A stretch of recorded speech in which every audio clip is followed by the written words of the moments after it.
Evening, everybody. This is Miss Dome, and I'm here to talk to fellow teachers and students about a few things I've learned this week while doing some online classes. Back on March 13th, we had our last day of school that was in class. It was a Friday we were all looking forward to because it was the Friday before spring break. I think everybody in the building was ready for a break, ready to be apart from everybody for a little bit, go on our trips with our families or school friends or church groups. We were all excited about that day. None of us knew that that day was going to be our last day together in a traditional classroom setting. Things started unfolding pretty quickly through that weekend and by the next week, and our lives were changed a lot during the next few days. Um, by the end of spring break, we knew we were going to be doing school virtually. A lot of things had canceled. Graduations had canceled, prom was canceled, sports were canceled, track and golf and other things that we enjoy. My daughter's dance team practices were canceled and her competitions have been canceled throughout the summer. We might possibly be able to do one in June.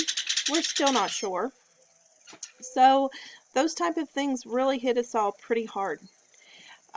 Last week was the third week we've been doing virtual school and online schooling, and we did some surveys with the students, parents, and teachers.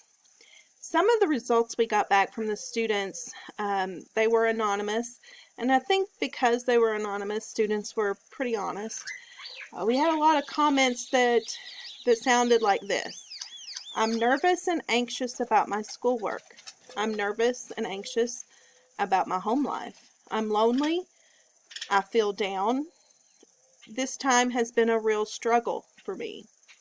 We also had comments like this. Screw technology. And I'm not good at this technology crap. And these are honest, and these are honest feelings. So I wanted to share with you a website that I found, and it's called Happify. And it is here in the background. And you set up a free profile, and it can help you. It asks you some questions. I set up my profile today and asks you some questions about how you're feeling, your life overall, general, and then it gives you different tracks you can pick to go through. Managing stress in uncertain times, conquer your negative thinking. You can see that has continue there because that's the one I started today. Then there's the Happify Daily that gives you daily insight. There's a community. If you feel like you need to talk to other people, you can set up the community. But the thing I like about Happify is that you don't have to set up the community. I'm kind of more private when it comes to social emotional issues with myself. So I've got my current profile set to private, which means nobody can see anything I put on here except me, and I'm not sharing it with anyone. And that is the part, or one of the parts I really like. So, and this is a very good application. However, I felt as I was looking at this that some of my issues personally with this time that we're going through is that I don't want to spend any more time, any more minutes on the computer. So even though Happify is a great program and would definitely benefit me and will benefit me because I think I will use it and may benefit some of you, that's why I'm sharing it with you. I really want to talk to you a little bit as your teacher and as an educational leader that some things that have been a challenge with the use of technology. Some of the challenges we have faced in the past few weeks. One is screen fatigue or digital burnout. I know I am feeling this a lot right now. I don't have a better word except for a lot. I'm teaching classes online through the school, mainly using Microsoft Teams, and being available to my students every day through email and through chat, however you want to get a hold of me. Putting things out there online, making YouTube videos and sending them. Another reason I'm getting fatigued and burnout is because of helping my kids. I've been helping my middle schooler get through her IXL math, which is online. I've been helping my kindergartner navigate her online learning platform, which is called Seesaw. And that has been a challenge. And as some of you know, I'm in 3 college classes through Fort Hays State University, which are all virtual and online. And one is about technology, so everything we are doing is on the computer basically, and in front of the screen. And I am getting really burnt out.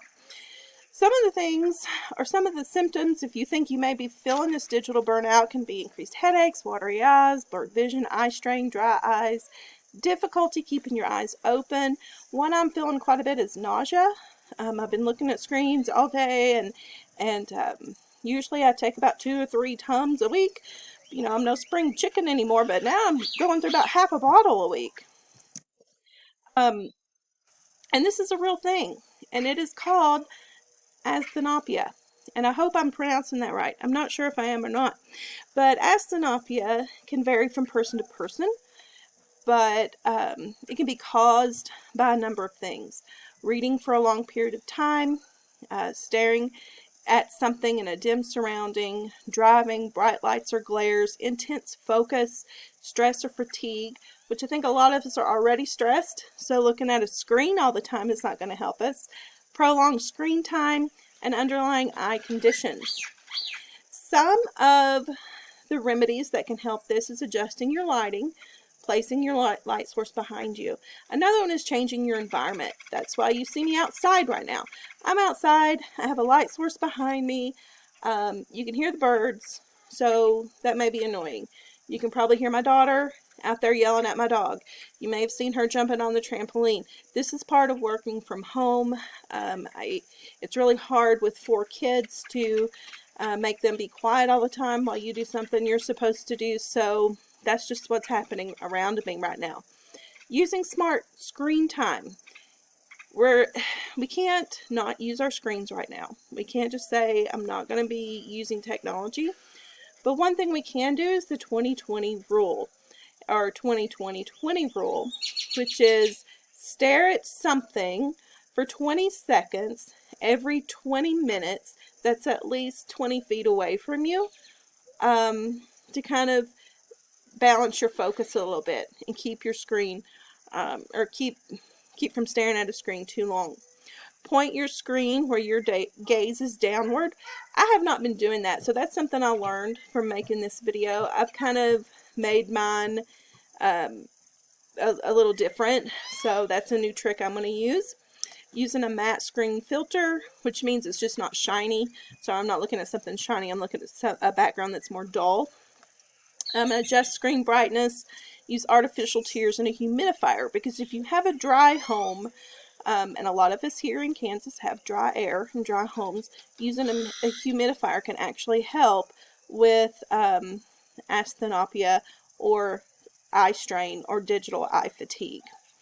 This can be more common in people with vision issues like astigmatisms, near or foresightedness, especially those who wear glasses or contact lenses.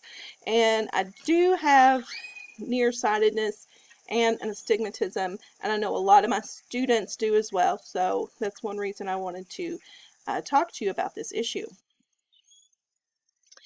Another thing we can do is a media fast. Now, we can't give up media and technology at all times, but one thing we can do is use only one application or website at a time. Don't multitask. When we multitask with the screens, it actually can hurt our eyes. We can reduce the social media apps that we have that overlap friends or colleagues. So, for example, if we have a Twitter and a Facebook and an Instagram and whatever else, there's so many of them out there, pick 1 or 2 that you like the most and maybe get rid of some and not have as many social media apps.